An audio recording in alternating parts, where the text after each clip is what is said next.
Welcome to the Real Estate Power Play Podcast, your launch pad for skyrocketing success in real estate investing. I'm your host, Gabe Rodarte, alongside Mark Monroe. We're ready to bring you transformative stories, groundbreaking strategies, and the insider secrets of real estate giants. Get ready to accelerate your investment journey and become a true power player in the world of real estate. Welcome to another episode of Real Estate Power Play. I'm the host this week, Mark Monroe, and we have David on. And David, how you doing? Good, man. How you been? A little rusty. I haven't done a podcast in a few weeks, so I'm going to be trying to get warmed up here a little bit. It's all good. We'll make it exciting. Exactly, but it's good. We got to get some more recordings, get some more podcasts out there. But this episode's great. We're going to be talking about originating seller financing deals on the front end, and then going right into notes on buying notes, originating notes, selling a note that you originate. So yeah, I'm excited about this one, and we should be doing more of this stuff because they go hand in hand with each other. And a lot of people that get into the real estate are not even aware that they can sell their notes in another whole market. So where are you located in part of the country right now? We're in New Jersey, nice and cold New Jersey. All right. And you guys are getting ready to get hit with some snow. Oh, of course, always. And then you're heading down this way, South Florida. You're heading on a cruise. Where are you guys going to go? Yeah, we're going to be out of Miami. We're hitting up St. Kitts, Coco Cay, St. John's, on a big Royal Caribbean cruise ship. So we're looking forward to that with the family. Be a good time. That's the best time is when you have kids. Just let them go, and then you got to sit back and relax. Absolutely. Enjoy the sun. So I've known you for several years. We always go to these different conventions every year. We did one not too long ago in Dallas. That was a great event. Mm-hmm. And then we also have another one coming up in May? Beginning of May. Yeah, another new conference. Yep. Yeah. And that one's going to be in Nashville. Yep. Nashville the first weekend in May. Great conference to get out there and meet other people. Absolutely. Yeah. The networking at these events, I highly recommend it, especially if you're in that area. You guys should come out, come meet David, come meet myself. It's always a great networking group. So, Dave, let's kind of get into it. We're going to make this a little different. We're going to both be asking each other questions. So instead of me always just asking questions, we're just talking general. You can ask me questions so people can listen. You guys get an understanding how we find deals, and then how we take them, structure them using all the different title companies, attorneys, setting up loan servicing companies, and then making sure you're in compliance so people like David can actually buy the notes on that. So Dave, do you have any input or anything that you want to say regarding this? Absolutely. So let's start off with the fact that I've been buying notes since 2010. And when we first got started here, we bought commercial, residential notes from banks and stuff like that. And we didn't really buy a lot of the seller finance, owner finance notes, simply because we didn't need to. And things have shifted dramatically. And what we're finding in shifting is learning about what is really crucial for people like yourself to make sure you create the note with making sure all the legalities there, make sure it's a big file that we can foreclose on if we need to. When we talk about that, some people get uneasy with it. And I understand the lack of knowledge, but it's huge because of the fact that if you don't create a right, not only I can't buy it, you can't do anything with it if things go bad. Yep, that's good. And it's the same thing on the front end when you're originating deals, making sure you're setting the right expectations up. That's probably the biggest thing, is making sure the right expectations are up front, because a lot of times people don't know, but you run into the problem. They don't know what they don't know. That's the biggest issue a lot of times. I was actually having a conversation this morning with another investor in Texas, and she's saying, I'm so sick of these wholesalers. They just lie all the time, which, yes, that does happen. They kind of over exaggerate, but then I can't tell you how many times I talk to people where they're just not aware of it, they don't know. They're trying to get into it. They hear all these gurus out there. Oh, get into it. You can make all this money. Yes, you can make money, but it's not as easy as they make it sound. But with the right education, you can definitely get into it and make sure that you're doing things the right way. The biggest thing, that you don't get hurt. I was reading a statistic about 80% of people come into real estate and they don't learn something, and they end up getting hurt in the business and financially, and they end up leaving the industry, and Yeah. it's very high because they don't want to learn, they don't want to educate themselves, they don't want to pay for education, they're trying to take a shortcut, and they end up getting costly. I just had a conversation a week ago with somebody. It's costing them roughly $39,000. Instead, if they spent 5,000, even $10,000 in education, it would have definitely saved them. And I actually talked to somebody else a couple months ago. They're getting sued for $130,000 from the seller because they did what's called a performance deed. You don't want to do performance Nope. deed. So it's funny you said that. One of the things I saw which was amazing. You did over $400 million in deals. That is astronomical. High five for you, dude. That's amazing. We're going to drop some really golden nuggets in this call today. So hopefully people comment, post, and share this video and this podcast because it's going to be huge for you guys. So one of the first things I would tell people is when you're looking at this stuff, you want to treat it like you're going to school, right? You're going to go to college. When you go to college, you're going to spend some money to get some education and you're going to run off and do it.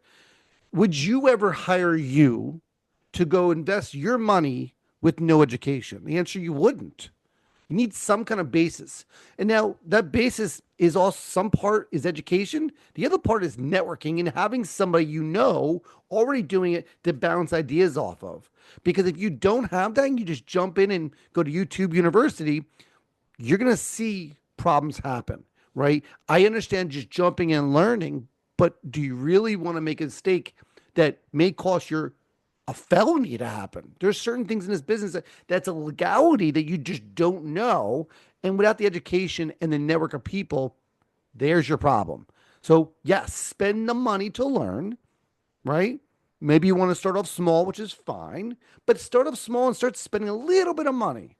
Educate yourself in some of the basics out there and don't assume that you saw something that was true, but there's not all the detailed points.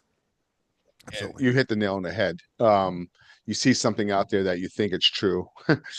I can't tell you how many times I see some stuff on social media where um, somebody is putting something out. I saw somebody, a transactional coordinator, um, giving legal advice, and the legal advice that they were giving was totally incorrect. I'm like, what in the world are you doing?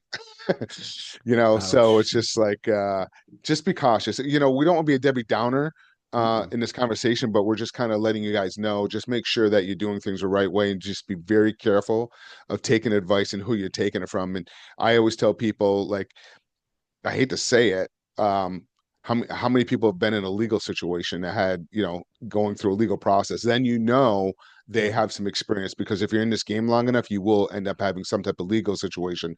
But the key to it is to limit your risk as much as possible. Or I like to ask the question, how many years have they been in business?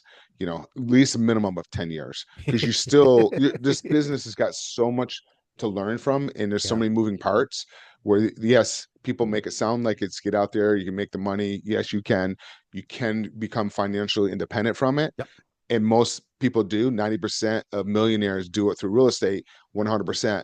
But make sure that you understand what you're doing, because you can get hurt, especially if you're sure. new into the business. So, Mark, how do you typically find a deal? What is your methodology? Are you door knocking? You pick up a yellow book and making phone calls? What do you typically do?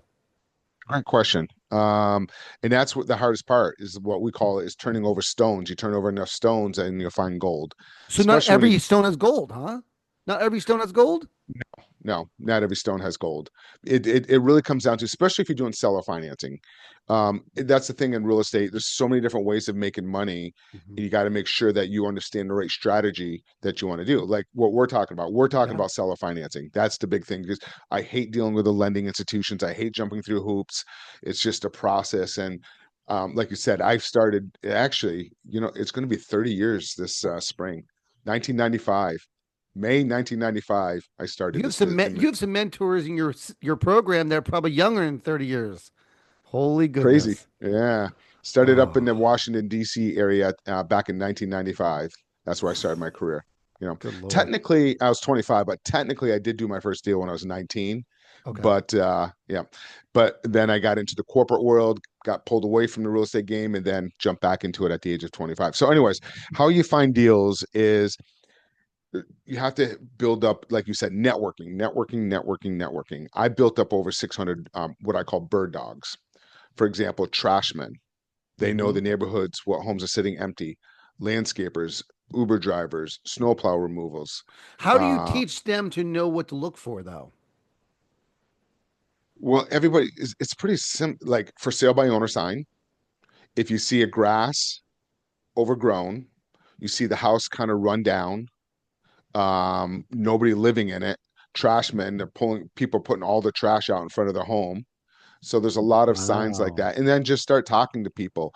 So I have them put a Zillow app on their phone and they just take a screenshot of it, the address, and they text it to a phone number. It goes to my virtual assistant, and then they track down the seller and see if they're open to selling the property. Um, Jesus. yep. Hospice nurses are another great source. Yeah. Realtors are great sources. Realtors are really good sources. I love realtors. Yeah. Um, And when you say realtor, does that mean you're just waiting for someone to walk in the door for realtor and go, "Hey, I want to sell my house"? Or are they looking for something more particular that are a struggle? Are you looking for buyers, sellers, both? Uh, yeah, both, but mainly sellers because Yeah. buyers are pretty easy to find once you have a good deal, and you structure the way. But typically, I like to find properties been sitting on the market for like 3 months plus. They can't Mm, sell it, and they might have had to move or they're downsizing.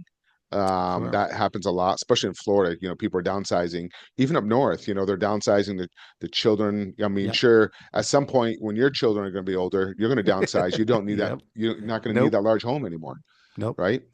And then Absolutely. by that time, a lot of times their mortgages are paid off Yep. or getting clear to be paid off. So they're open to it. I also love landlords that have owned a property for 12 or 15 years plus.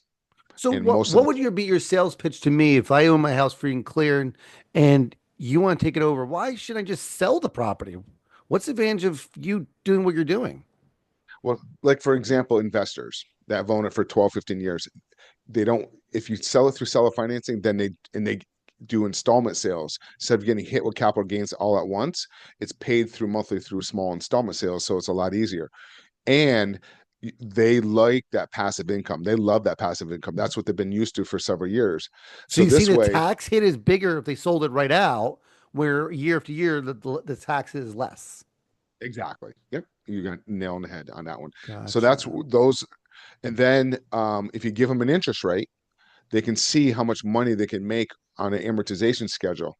Like I've Mm, always given an example. I had one not too long ago. This couple is in North Carolina. They're open to seller financing, but they only wanted it in 3 years. They wanted to pay off in 3 years. gotcha. Yeah. But what I did is an amortization schedule, sent it over to them, open a PDF document, said, go down to line 20 or 120, 10 years. How much money would you collected during that time period? It was like 89,000. And then Yeah. how much is left over in that balloon payment you're being paid off? It was like 200 something thousand. And how much you asking for the property? They're making an extra almost $179,000 more over 10 years becoming the bank. Wow. Yeah. I And like you know that. that. Yeah. Yes. So that's how you present it to them. Yeah. Yeah. Absolutely. So So, go ahead. like I say, so for us, when we look for find deals, right? Our deals come from people like yourself. We look for seller finance people who are done a fix and flip. Instead of selling the property, why don't you create a note, sell it to a borrower, and then give us maybe a first lien, right? We buy that first lien, or we buy the second lien, or we buy the, if you only create one lien, we suggest you create two. But those are the kind of people we connect with, where you're doing fix and flip and you're trying to sell the property.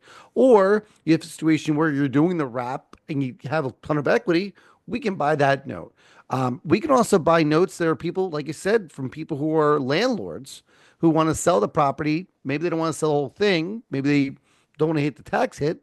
So they sell it to somebody else, and then we buy that note from them. They're out of the clear, and we now buy the note for a discount because they just want that lump sum, that lottery check kind of thing. So that's typically how we find our deals. So let me ask you a question. Why you said something there a second ago, and I think it's really critical, and I want to take a few minutes on that. Why do you suggest them making two notes instead of one note? When you look at a situation for us over the last 15 years, we realize that our biggest struggle is when a note goes to fault. Now, granted, we looked at charts this morning in the last 3 to 5 years. notes are performing, which is wonderful, but that's a snapshot. Over the course of 15 years, a lot of notes do have defaults, up to about 6%. But those defaulted notes have to cause us to foreclose on them.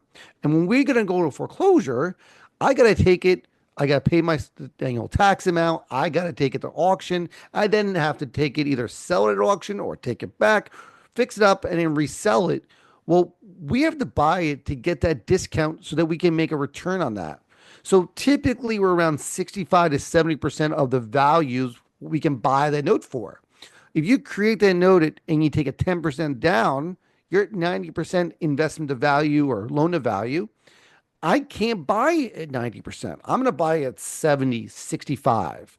Now, if you create two notes, first one being 65 or 70, and the second one being a 20% rate, and the remaining be the 10% down, you're not going to take the hit where I'm going to discount from 70% loan to value, and I'm going to buy it 65%.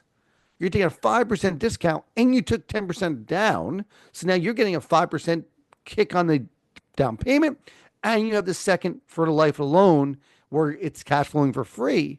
If you make one loan, I'm going to have to take a discount because I'm going to be around 65%, 70% of value to make sure I make a decent return if I have to foreclose.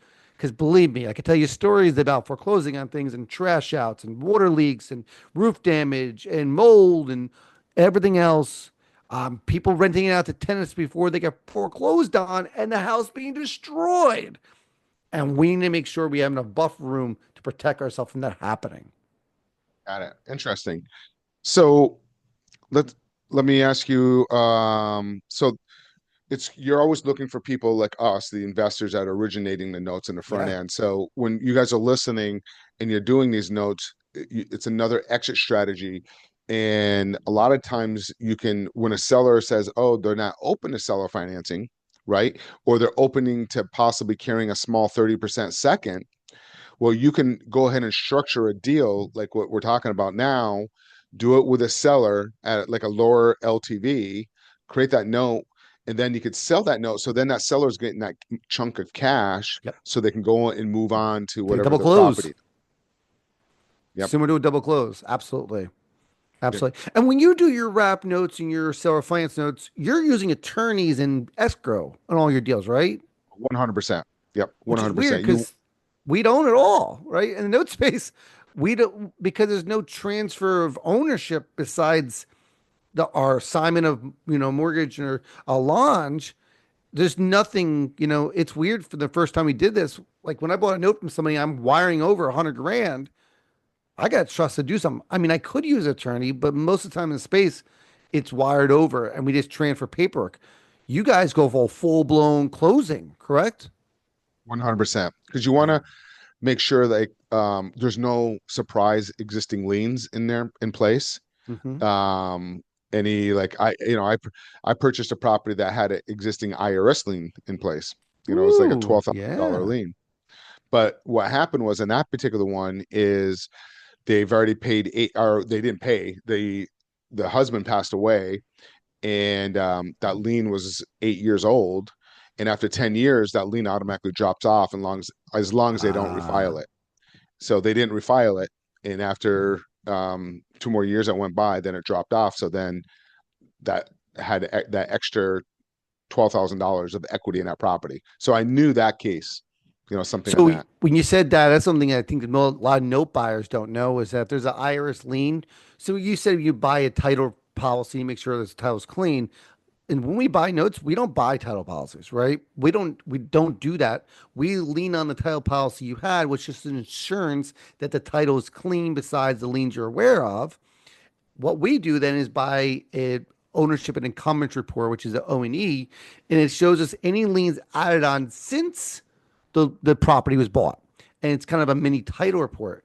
Well, if you look at those kind of things and there's been a tax lien added to it, right? People get very nervous and saying, is that first lien? Is it second position? What goes on here?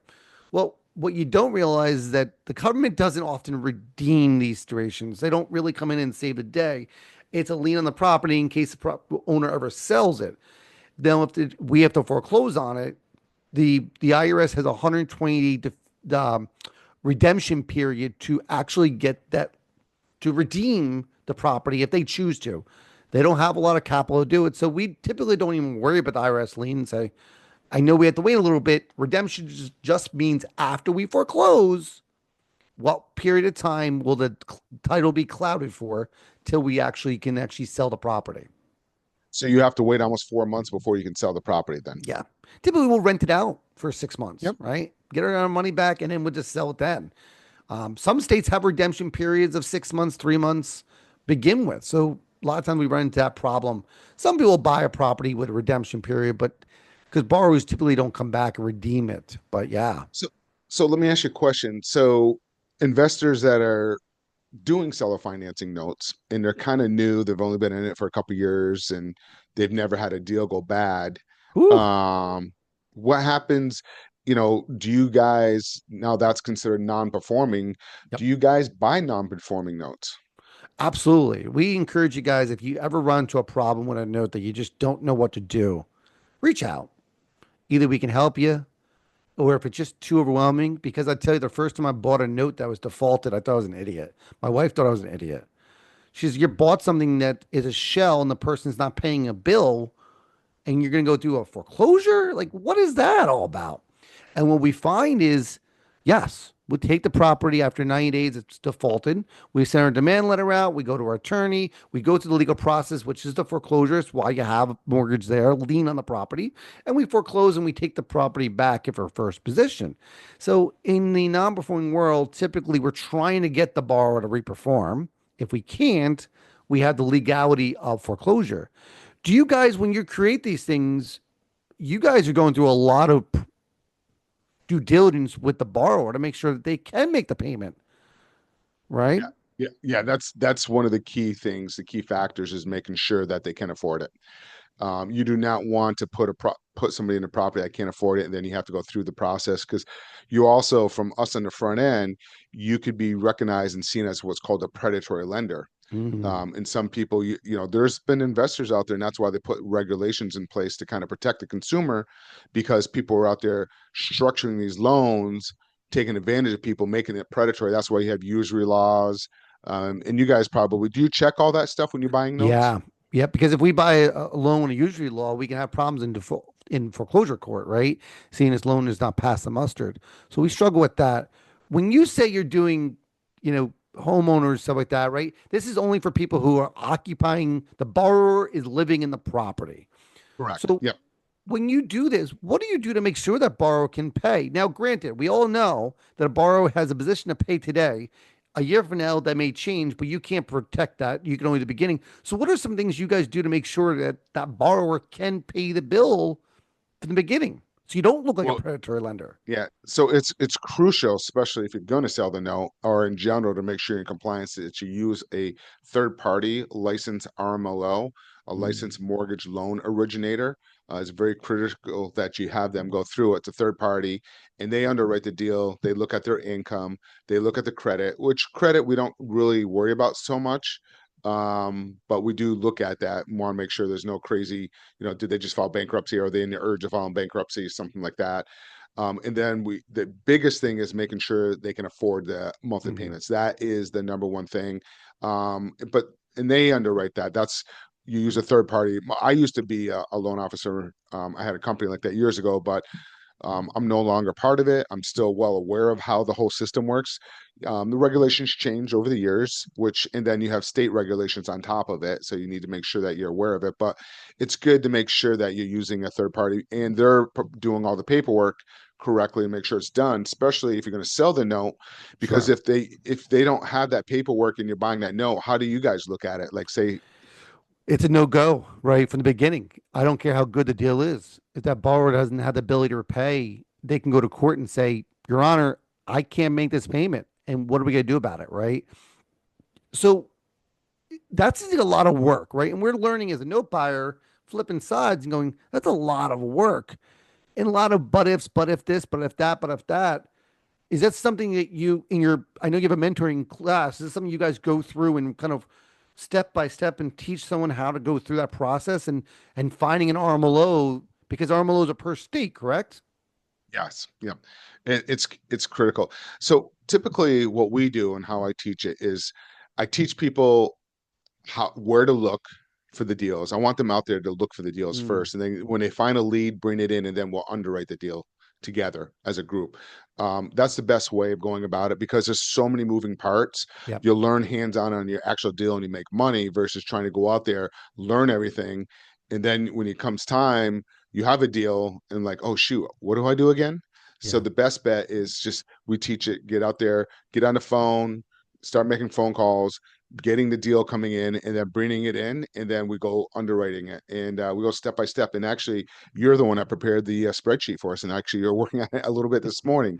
Yeah. So we just put all the inputs in, we do our due diligence, and then we have our exit strategies, and then we just kind of dive into, you know, for me, there's three things I look at, really four things, but three things I look at. The number one thing, this is the number one thing. Why is the seller selling? Because if you understand that, then that's how you can get seller financing deals. The second thing we look at is, what's our exit? Are we going to wrap it? Are we going to hold it ourselves? We're going to put a tenant buyer in there, but mainly, or is it straight seller financing and you're going to turn around and sell it through a seller financing? Do And you then the know third that when you buy it though? Or is that something you kind of, as you go through the deal, you figure out? repeat that question. I'm Do sorry. you, is that something you know when you go into the deal, or is that something as you figure it out? I'm going to rent it. I'm going to wrap it. Is that something you know going into it, like narrow-minded, and say this is what I'm going to do, or is Um, it kind of see how things float? I usually wait until I get to the deal analysis sheet and then look at the numbers. That's really what it is. So the Because numbers tell um, you what you should do on the deal. exactly. That's kind of, it tells me what's the best strategy. Where's my best cash flow going to be? Or am I going to sell that note immediately? So I always look at those type of things to see. And then the third thing is the risk. What is my risk involved? What's my Yeah. exposure? That's what we talked about earlier. Yep. I see a lot of young guys coming in their 20s, early 20s, and they just go, and they don't look at the risk factor. And I've seen some deals, some people come in and they bring them in, and I'm just like, I wouldn't touch that deal. Yeah. There's this one not too long ago, actually not too long ago, it's about almost 2 years ago. It's this beautiful property in Orlando, gorgeous property, and the numbers on Airbnb, the numbers made sense, but long-term rental or wrapping it, the numbers did not make sense. And what happened was, look at the Airbnb market now; it's oversaturated. Sure. So he's upside down by $800 a month now, and is now Ouch. is like, I'm done. I'm never going to get back into the real estate business ever again. Yeah. But if you've had the backup plan, and that's kind of what we look at. And if they're in their mentoring class, do they get the access to the calculator and figuring things out? And okay, Yeah, that's awesome. absolutely. Yep, So absolutely. We go through all that. yeah, so and for the notes side, just getting in, right? You need to understand some of the basics in notes, right? What's a mortgage mean? What does the actual note mean? What's the difference between the two of them? And who do you need to work with? Your servicer, your attorneys, and things like that. And what do they do? And then next step is the advanced class we have is all about the calculator. Like you said, that calculator decides for us, takes the emotion out of it, and says, is this a deal or not a deal? We don't have any emotion. Like I don't care if it has a green mailbox or green shutters. None of that matters. If that calculator says this, that's when it matters. So I can't So be what do you look picky at? on stuff. What's the Yes. calculator looking at? So we're looking at the fact that what state it's in, right? Because that changes for timeline for foreclosure. It also changes for a cost of the foreclosure. Um, for us, it also tells us the three scenarios we're concerned with the most. And for those note buyers out there, write this down. First thing we care about is if it performs or reinstates and performs moving forward. If the borrower hasn't paid in a year and they reinstate and start paying again, I can't modify anything. So I'm not in control at all. That's a borrower decision that I can't stop. So if it does do that, am I going to get the return? No, we always bid our assets based on the return we want and say we get to bid at this price in this scenario to get our return. So we have our desired return in each category. So the first one's that step. The next step is, what if it defaults? Because a modification is something a borrower can do, and the lender decides what the modification is, and they make an agreement. It's in our control. If we don't like the deal, we say no. Short sales, same thing. If the borrower sells a house, great. The two other exit strategies that we're concerned with the most is if it forecloses and sells at auction and properties with equity, we lose all the equity then, right? We have no equity at all.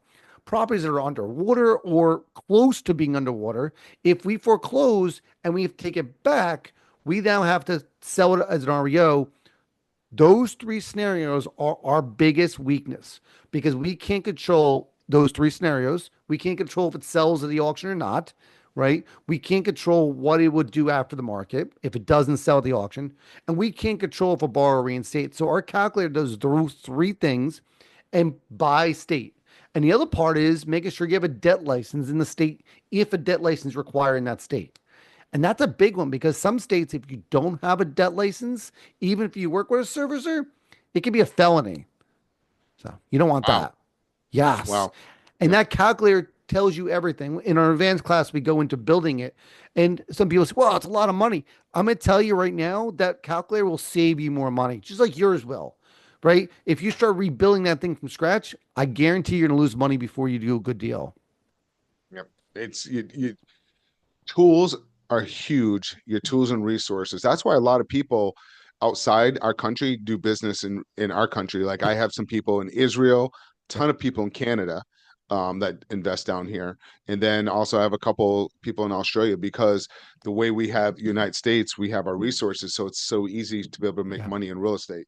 That's why it's they like it because a lot of countries, a lot of the information is not public record, and it's Correct. really challenging to kind of find that information. So what's I want to ask two questions here. Give an example, like what kind of money can somebody make on a deal? You know, if they're doing like how do they make money? Yeah. So you're buying just like you guys do in seller financing, it's the amortization schedule, right? $100,000 note at 5% is going to pay you a 5% return a year on the deal. So what you're going to do is if you want a 10%, what you're trying to do is then take that 5%, which is divided by 12 every month payment interest rate, right? And I want to get to a 10%. So I have to discount the principal part down to get a return that every month I'm getting 1/12 of 10%. And because every month you want to get to the end of the year, have a 10% return. So you're discounting the current balance so that you can get the return. So I'm making, if it performs, I'm getting payment on the monthly payment. And that monthly payment is based on what I purchased for, which is a discount off the UPB to get that return. The other way to make money in this space, it's actually two ways. One of those ways is if the borrower stop paying, right? And you get them reperforming and you bought it as a defaulted loan that's probably going to get foreclosed on, and you are able to turn it around and make it performing, you're making a slam dunk. We've gotten 45% returns. We've gotten 100% plus returns on that. But yes, it happens. The other way you make money in the space is if you have to foreclose on the property. The two exits there are, again, you sell at auction, you can only get at the auction what your unpaid balance plus any arrears, any extra fees that the attorney can tack on. You can only collect up to the top there, total legal balance collectible. You make that money there because you bought it at a discount. You may have expenses. The other way of doing it is if you buy that property, you foreclose on it, you take it back and you sell it and you have profit. Now, what I would tell you to do is don't sell it. Create another note, sell a note.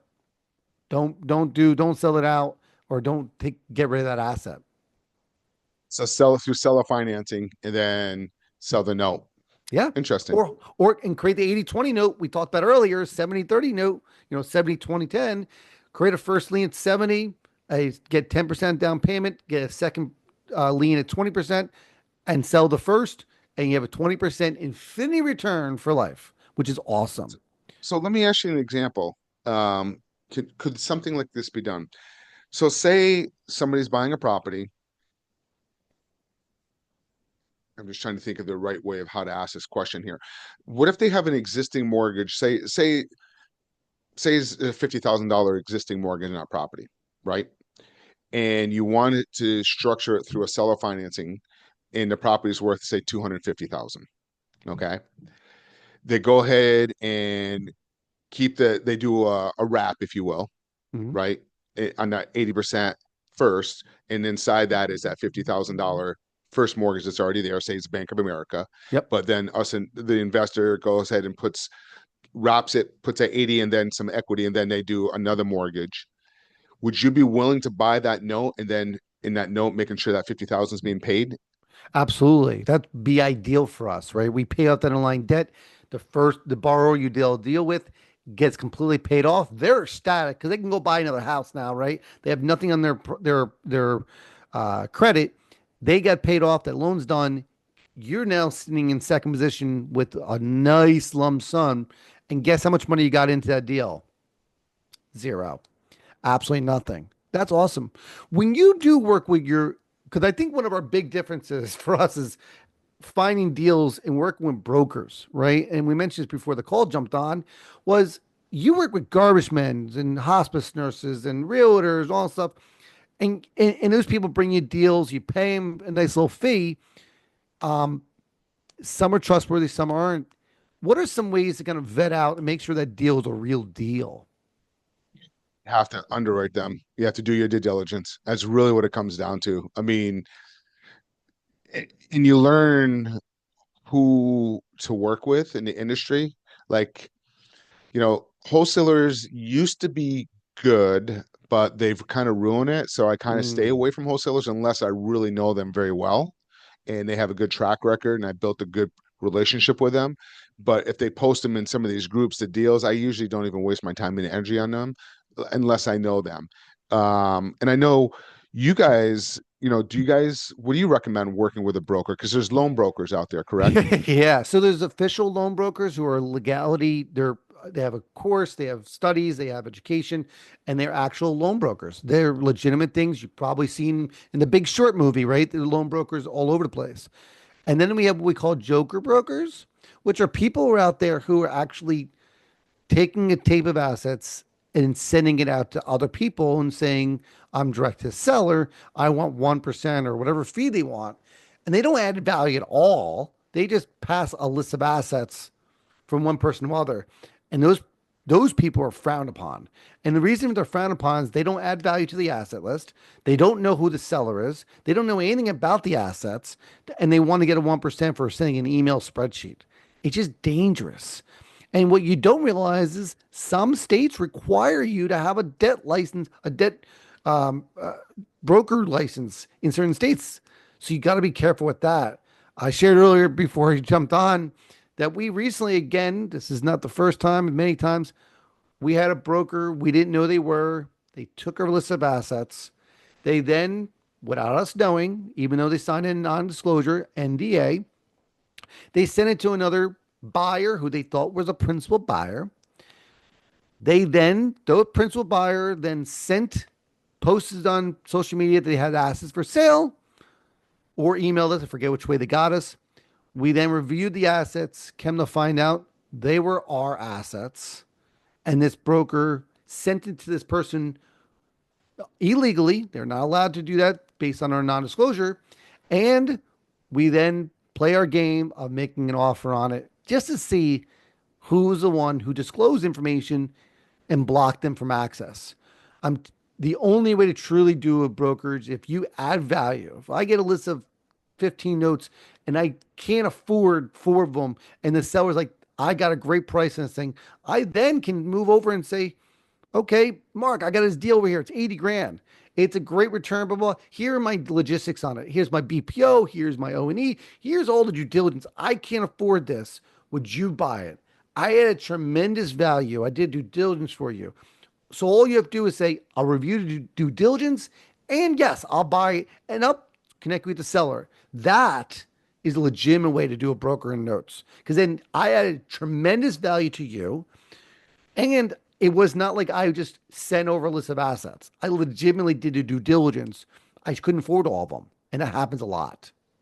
Interesting. Interesting. That's it does happen to us on the other side. We have a property, we're listing it, and somebody else there is taking my property and they're bumping it up and Yeah. trying to get an assignment fee. Or I've had people, we're trying to put rentals and they say, "Oh, I saw your property." I had one not too long ago where asking 2,000, and somebody said, "Oh, I saw it online for $1,200," and they're walking on it, and they're like, they're just, give me that Oh my application, gosh. send the first month rent at $1,200. I'm like, it's Uh, crazy, but yeah. you guys, again, in the real estate game, you learn this stuff. We just laugh at it in a sense. Yeah. It's all Yes. you can do. It's just we laugh at it. We've been through it, but it's sad because people come in and they don't know, and like we started Shortcut. out, and you get burned and taken advantage of, and we've seen it all. So we kind of like, Your red name flags is all your the time. word too, right? You don't want to Oh, become known as that person who screws over people because then you're out of the space, right? I'd rather you small say, world. I got this asset, I'm looking at it, I don't have the capital. Can you help me out? I'd be willing to broker it. I'd be more than happy to help you with that. Don't fake it. Don't do that kind of stuff. Learn it. Pay a little money, get some education. We have some beginner course, we have advanced course, and we have our note show. We have a podcast as well, right? And Mark has education. Both people, I would tell you, if you really have a little bit of money you want to get started in the space, get into finding deals through mailers, garbage men, whoever. Find deals and send it that way. That's the Yep. best way to get started. Start doing bird dogging, right? For buying notes or buying properties. That is the easiest and cheapest way to get started. So if you're at home right now listening to this, please be sure go to your thing and start your local inventory. You can buy lists of notes, seller finance notes that are created and go through them, do mailers and grab a bunch of them and sell them off. You can be paid a couple grand for that deal, right? Same thing with Mark. If you find a really good deal based on a realtor you talk to, and this deal is solid, you did some research on it, it'd be really good for you too. Yep. We're always looking for great deals out there. Yep. Always, Yep. all investors. So David, how can people find you?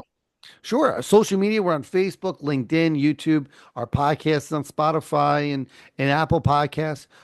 We're often in our Facebook groups. That's where our primary focus is. We're not on bigger pockets much, just because the bigger pockets world is not what we're ideally for.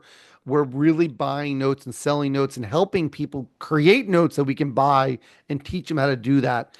The other ways you can find us is hanging out with Mark at the conferences coming up in May. So DME, the Diversified Mortgage Expo is there. Or if you'd be on a cruise ship next week, we'd love to see you there too.